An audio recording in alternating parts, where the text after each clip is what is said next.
good evening. Nagluto dito karon og sudan sa panihapon guys. Adobong manok. Tan-awa lang ninyo ang video. Guys, magluto ta karon og sudan sa panihapon.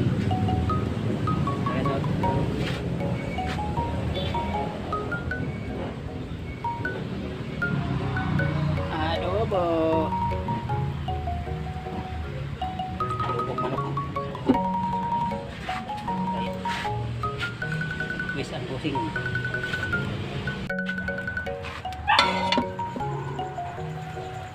Ug diha na guys ato nang giabrihan kay nagbukal-bukal na. Atong ginikos-mikos ng konti.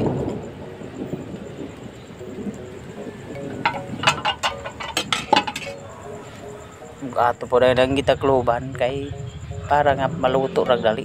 Ug ato po nang surbihon diri ang atong mga pasinti. Itong mga busing.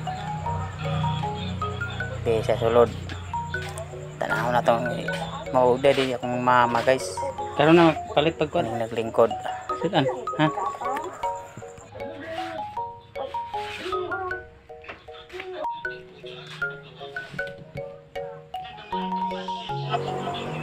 Ug diha nakakita taong bahaw kana perfect gid na siya sa atong pares nga adobong manok.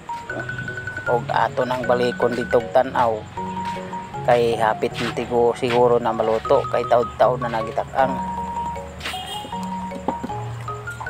Og niara guys, abre na. Wow.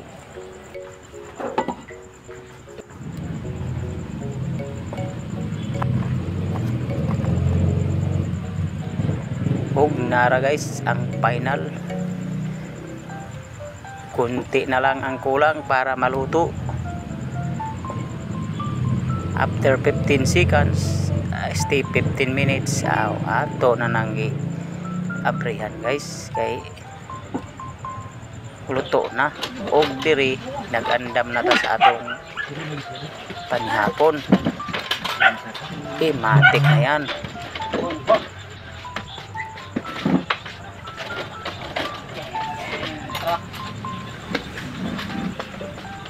Og niyara guys, nag-andam sa mga plato kay para mga una. Og ang akong mama dito guys, nagkunan na siya kaon kanina. Og kami nagsunod. Dili guys, mga una ta.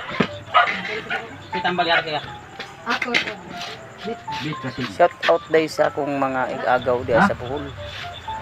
Garan family, especially Lucas Garan. Ug diya sa Bukidnon, Binanlaw family, ug Garan family. Shout out sa inyo. Ug dali na mga una ta. Please like and share guys. Salamat sa inyong pagtanaw. God bless. Natulog ba? Ba? Ba?